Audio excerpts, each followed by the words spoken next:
MP board के सभी विद्यार्थी ध्यान दीजिएगा, अब आपकी होगी बल्ले बल्ले, क्योंकि देखिए जो आपका 15 अक्टूबर के दिन ठीक 8:30 बजे जो पेपर होने वाला है, सारे एमपी में आपका सेट बी आएगा। ठीक है, तो यहाँ से देखिए इसका स्क्रीनशॉट बढ़िया से आप कंप्लीट कर लीजिएगा और अच्छे से कवर करिएगा, सारे का सॉल्यूशन मैं आपको दे रहा हूँ। ठीक है, देखिए सबसे पहले प्रश्न की यदि हम बात करें तो वाटरलू युद्ध कब हुआ था?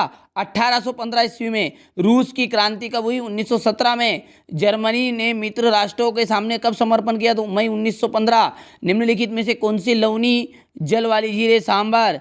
देखिए संविधान सभा की पहली बैठक कब हुई थी? दिसंबर 1946। वैसे टिक मार्क पहले से भी। भारत का सर्वाधिक गरीबी व जनसंख्या वाला राज्य बिहार। ये क्वेश्चन नंबर 2 में आपसे रिक्त स्थान दिया गया है। वैसे तो ये सारे के आंसर यहाँ पर दिए हुए, पर देखिए समझना जरूरी है ताकि याद भी रहे।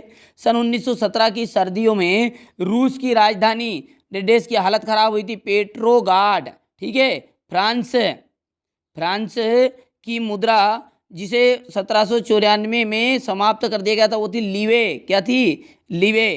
वसई की संधि देश में हुई 28 जून। प्रायद्वीप भारत की अधिकतर नदियां से निकलती है, पश्चिमी घाट।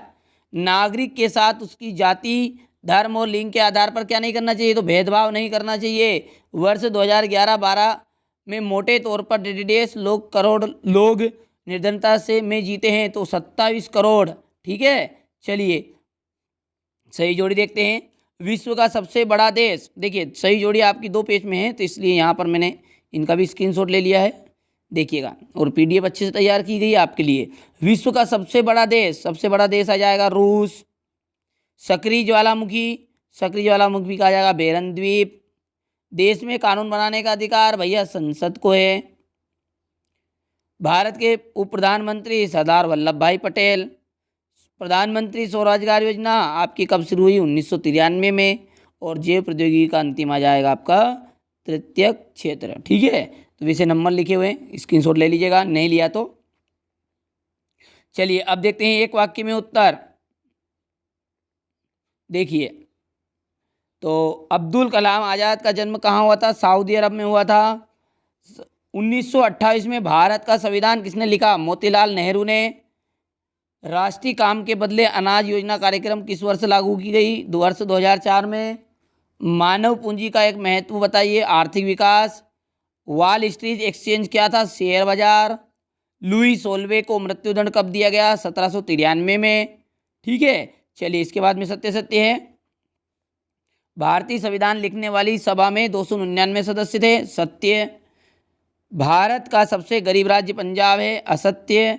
ठीक है, चलिए इसके बाद में सत्य तो आप पढ़ लीजिएगा, वैसे स्क्रीनशॉट दिया गया है। क्वेश्चन नंबर 6 की तरफ बढ़ते हैं। देखिए इसमें आपसे 2 अंक के क्वेश्चन आंसर पूछे गए हैं, बहुत ही बढ़िया है।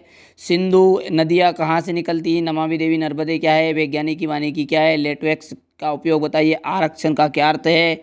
चलिए इसके बाद में यहाँ से देखिएगा, थोड़ा बड़ा कर देता हूँ मैं।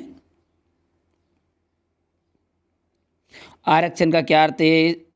राजनीतिक संस्था का क्या से? मानव पूंजी का निर्माण। सेवा क्षेत्र का क्या अर्थ है? चलिए इसके बाद में यहाँ से देखिए, भारत में पादपों को जीवों का वितरण किन तत्वों पर निर्धारित होता है? वन किसे कहते हैं? संसाधन के रूप में लोग से आप क्या समझते हैं? अर्थव्यवस्था के उस क्षेत्र का नाम आपको बताना है जो कृषि, उद्योग और संचालन में सहायता पहुंचाता है। देखिए थोड़ा छोटा कर लेते हैं, देखिए यहाँ पर आ जाएगा पेज पूरा। कोऑपरेटिव क्या है? प्रथम विश्व युद्ध का रूस की क्रांति पर क्या प्रभाव पड़ा? आम चुनाव से क्या तात्पर्य है? देखिए इनका सबका स्क्रीनशॉट ले लीजिएगा और अच्छे से कंप्लीट करिएगा। उदारवादी को संक्षेप में लिखना है। पहला विश्व युद्ध किसे कहा जाता है? उत्पादन संसाधनों से क्या से? प्रतिशत आयु क्या है? भारत की वनस्पति में इतनी विविधता क्यों है? पर्वतीय वनों में कौन से जानवर पाए जाते हैं? संविधान संशोधन क्या है? संविधान का क्या महत्व है? ठीक है, उग्र राष्ट्रवाद और में नाजीवाद को किस तरह बढ़ावा दिया गया? द्वितीय विश्व युद्ध का तत्कालिक कारण क्या था? इसके बाद देखिए, भारत की जलवायु को प्रभावित करने वाले कारक कौन कौन से हैं? मानसून को एक सूत्र में बांधने वाला क्यों समझा जाता है?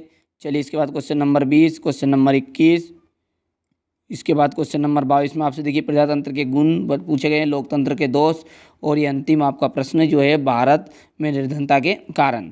ठीक है, तो ये थे आपके टोटल 23 प्रश्न जो आपके एग्जाम पेपर में आने वाले हैं। इन्हें आप अच्छे से कंप्लीट करिएगा, ठीक है। यही आपके एग्जाम हॉल में पेपर में आपको देखने को मिलेंगे। और यदि कोई भी नई अपडेट मेरे पास आती है तो मैं तुरंत उसका सॉल्यूशन आपको दूंगा। तो अभी तक चैनल सब्सक्राइब नहीं किया तो आप ज़रूर सब्सक्राइब करके रखिएगा।